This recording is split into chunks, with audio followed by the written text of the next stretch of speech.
Cyber briefing for Monday, the 15th of January. I'm Stephen Ridgway. GitLab has fixed a critical zero-click account hijacking flaw. Well, in fact, it's fixed two critical flaws. So if you are GitLab users, or if it's in your environment, check out the article from Security Affairs. It sets out some of the details, including some indicators of compromise or indicators of attack, at least, against these two vulnerabilities. The first one is tracked as CVE 2023-7028 and has got a CVSS score of 10. It is basically an account takeover via password reset. The flaw can be exploited to hijack an account without any further, without any interaction, basically. It has been confirmed to affect all versions from 16.1 prior to 16.1. In fact, actually, there's quite a list here, but there are versions 16.1, 16.2, 16.3, 16.4, 16.5, 16.6, and 16.7 all have vulnerable versions. There are, though, patches for each of those subversions, because they run this as subversions. So anything prior to 16.1.5, for example, is vulnerable. Anything prior to 16.2.8. So have a look and check. Make sure that you are patched to deal with that one.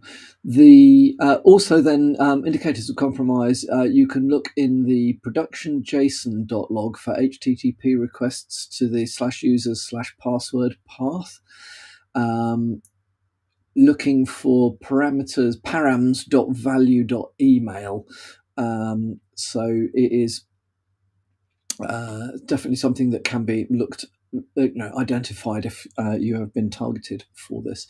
The second vulnerability is tracked as CVE 2023-5356, got a CVSS score of 9.6. And it can be exploited by an attacker to abuse Slack or Mattermost integrations and execute / commands as another user. So as you might be aware, within certainly I don't know Mattermost, but within the Slack environment, you can execute certain commands by using / and whatever the command is.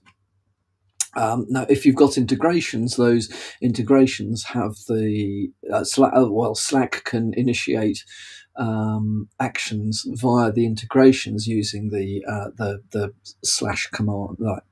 / command structure. So incorrect authorization checks within GitLab CE, and this is by the way, both of these vulnerabilities are found in the community and the enterprise edition, so CE and EE. So the incorrect authorization checks are seen in both editions from all versions from 8.13 to, I believe, it is a little bit complicated again, but 16.5.6 and then 16.6 before 16.6.4 and 16.7 before 16.7.2. So basically look it up, because it's excuse me, it is a little bit, they run a lot of streams. So definitely, if you're GitLab users, have a check. These are both high severity vulnerabilities. Certainly, the first one is more serious than the second one, but equally, you don't want people to be able to run stuff as other people in your own organizations. So the second one is important too. Apple has fixed a bug in the Magic Keyboard. Now, the bug allows an attacker to monitor Bluetooth keyboard traffic. So basically, Magic Keyboard, it's a rather nice Bluetooth keyboard for Apple devices. I've used earlier previous versions of the same sort of thing. It's wireless. It connects to devices via Bluetooth. It isn't just for Apple devices. It will connect to any. It's just a Bluetooth keyboard. It comes with some nice things like Touch ID and other bits and pieces. So it's as with most things Apple, it's at the top of the market, and top of the market from price as well. However, there is a vulnerability tracked as CVE 2024-0230, which is a Bluetooth keyboard injection issue.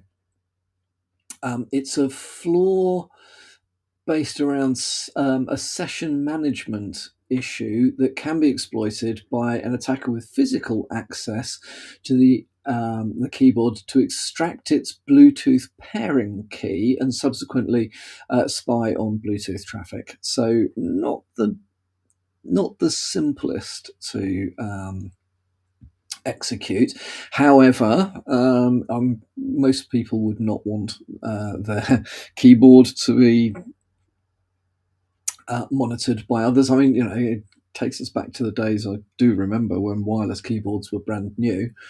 And if you've got these things wrong, wireless mice as well, you could type on your own screen and your typing could appear on somebody else's, type on your own computer and it could appear on somebody else's in the office if you'd managed to get the same, same joining like keys and things. But this stuff has moved forward, but it does look like there are still some issues. The firmware upgrade to 2.0.6, which fixes this, is available for the Magic Keyboard 2021, Magic Keyboard with numeric keypad with Touch ID and numeric keypads. So basically, it is they fix this across a whole swathe of those keyboards. Something just to bear in mind if you're using this, say with with your phones or whatever it might be, if you've put your Apple devices into lockdown mode, it doesn't prevent the flaw. So that is one to be aware of.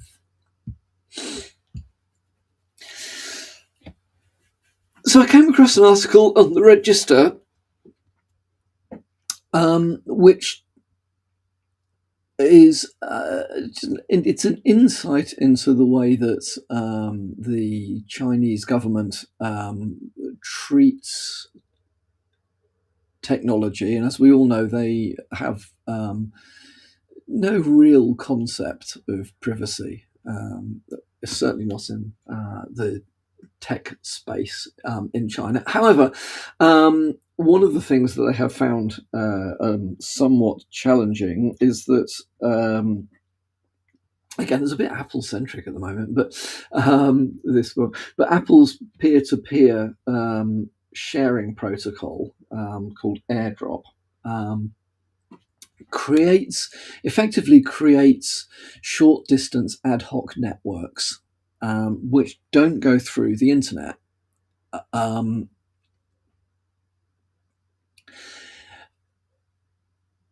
This, for the Chinese government, is, as they would say, problematic because it doesn't give them the opportunity to effectively eavesdrop, or as they would say, ensure security across these networks. And they have been used to distribute anti-government propaganda, which, as I'm sure we're all aware, is not seen as a good thing if you are in the Chinese government. So, one thing that has come out of this, though, is that the Chinese have reminded people that AirDrop is not particularly anonymous. Yes, you can do things like you can set the names that show up and whatever it might be. However, the actual Apple account behind the because it uses your Apple account in order to authorize or authenticate for AirDrop connections. So yes, you can have it open so you can receive or files, links, whatever it may be, from anybody, or you can tie it back down or whatever it is. Well, the way that they deal with the authentication is to use the Apple ID. You can reasonably easily extract Apple IDs using rainbow tables. So there isn't a cryptographic flaw that's being exploited. However, because of the way that the identifiers are hashed, rainbow tables will give you the ability to extract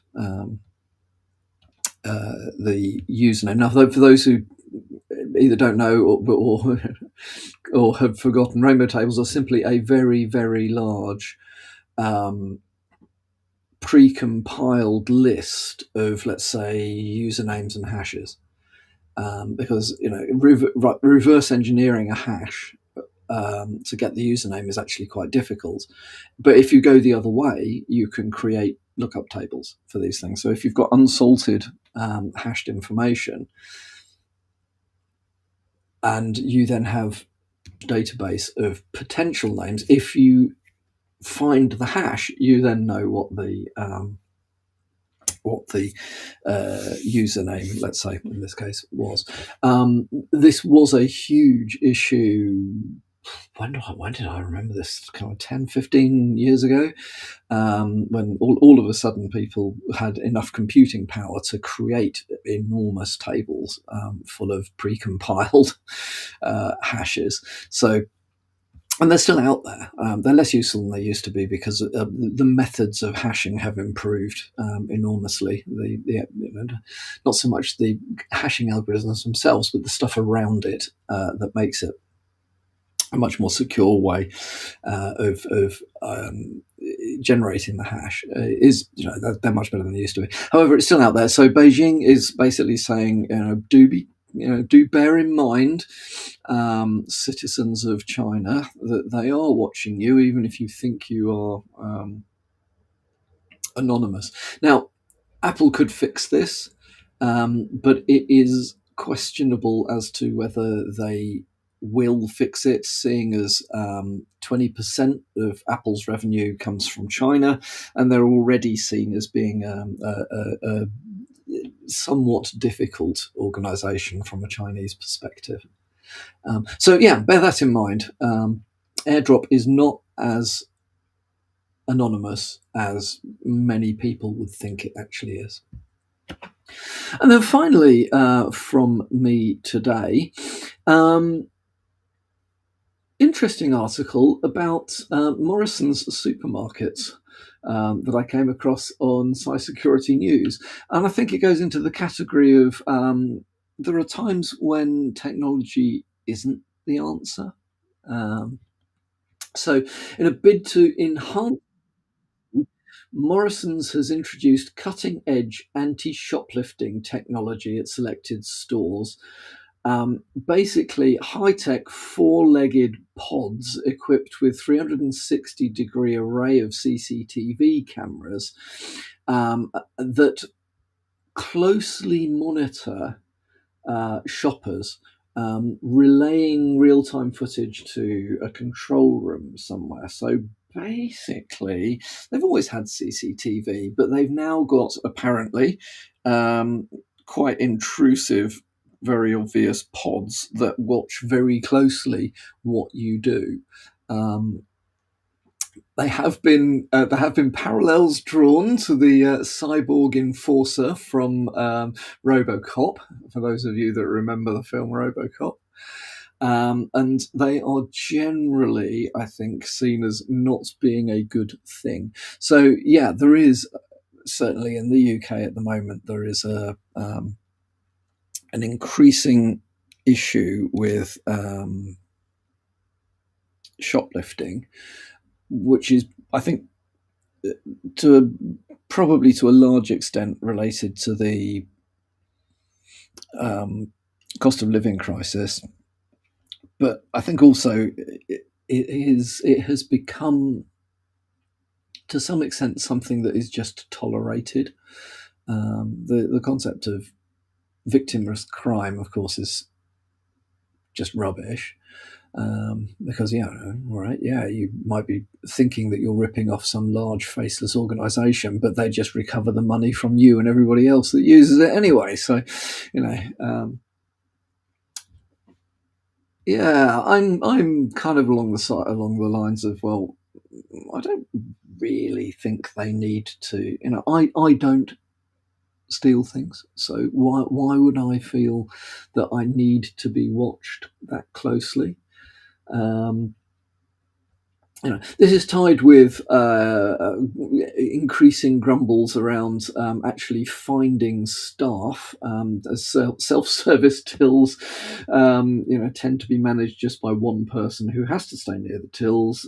So this is part of, I can see, a reduction in costs, i.e., make people redundant approach. I don't think it's going to be popular, and I think people will probably vote with their feet if they feel like there's intrusive surveillance whilst they are using the supermarket. There are alternative supermarkets that don't do these things. You can, by the way, if you think you've been caught by this, bear in mind that GDPR, or the UK version of GDPR, and the Data Protection Act of 2018 do limit what the supermarket can store about you. So personal data storage, they're probably holding around 30 days of images. If you want to see the images, see what they've got of you, you can ask via a data subject access request, and Morrisons will be obliged to provide you with that information. They will also, by the way, be obliged to obscure others. So if you're concerned that you may get identified via somebody else's data request or any particular investigations that Morrisons are doing on other people, then you have redress in law for that. So yeah, that is interesting, and I definitely feel like that fits in the bucket of sometimes technology is not the answer. So that's all from me for today. I hope you have a good start to the week, and I'll speak to you all again tomorrow.